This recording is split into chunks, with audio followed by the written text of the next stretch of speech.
Леся, вы знаете, куда мы едем? Эту дорогу знаете?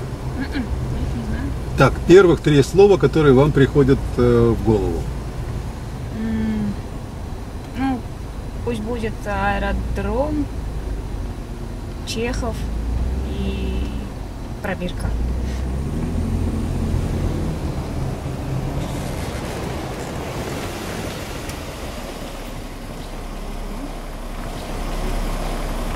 Это действительно дом-самолет? Ну, сверху, да, видно, как бы самолет.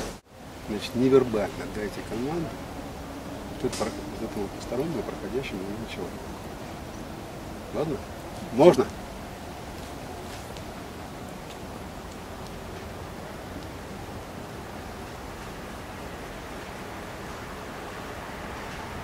Да? Работает.